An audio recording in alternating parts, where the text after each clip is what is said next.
നടി മലയാളം ഫീൽഡില് വഴങ്ങാത്തവർ ഇല്ല എന്ന് ഞാൻ കൈ അടിച്ചു പറയും. അതായത് ഇന്ന് ഉള്ള മലയാള സിനിമയിലെ നടിമാരിൽ ഒരാളും വഴങ്ങാത്തവര് ആയിട്ട് ആരും ഇല്ല.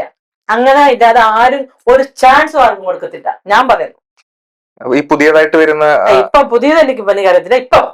ഇപ്പൊ ഈ ഞാനിപ്പോ തുറന്നു പറഞ്ഞതിന് ശേഷം പല ഒത്തിരി മാറ്റം ഉണ്ടെന്ന് ഞാൻ അറിഞ്ഞു. ശേഷം പലർക്കും ചോദിക്കാനൊക്കെ പേടിയാണ്. അങ്ങനെ ഒരു സംഭവം ഒന്നും ഇല്ലാന്ന് എനിക്കാണ് കേട്ടേക്കുന്നത്. പക്ഷെ ഇതിന് മുമ്പുള്ളതൊക്കെ എല്ലാവർക്കും ഇതില്ലാണ്ടൊന്നും പറ്റില്ല. അപ്പൊ ഈ സോഷ്യൽ മീഡിയയിൽ ഇപ്പൊ ഈ പ്രശ്നത്തെ ബേസ് ചെയ്തിട്ട് ഒരുപാട് ആളുകൾ പറയുന്നതെന്ന് വെച്ച് കഴിഞ്ഞാൽ ഇത് ചേച്ചി ഒരു വൈരാഗ്യ ബുദ്ധി വെച്ചിട്ട് അല്ലെങ്കിൽ ഉദ്ദേശിച്ച കാര്യം നടക്കാത്തത് കൊണ്ട് അവസരം കിട്ടാഞ്ഞിട്ടും മനഃപൂർവ്വം കേസ് കൊടുക്കുന്നതാണെന്നൊക്കെയുള്ള രീതിയിൽ പറയുന്നുണ്ട്. അങ്ങനെ എന്തെങ്കിലും അവർ വൈരാഗ്യം ഉണ്ടായിരുന്നെങ്കിൽ ഞാൻ അന്നേ ചെയ്യുമായിരുന്നു. അതാണ് മനസ്സിലാക്കേണ്ടത്. അന്നേ ചെയ്യുമായിരുന്നു.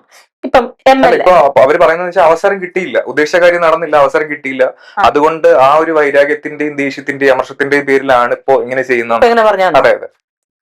അല്ലല്ലോ, അങ്ങനെയാണെങ്കിൽ മുഖ്യമന്ത്രി ചോദിച്ചുകൊണ്ടാണ്. ഇല്ലെങ്കിൽ ഞാൻ പറയുമോ? ഇല്ല, നമ്മൾക്ക് അവരോടൊന്നും ചോദിക്കേണ്ട ആവശ്യമേ ഇല്ല.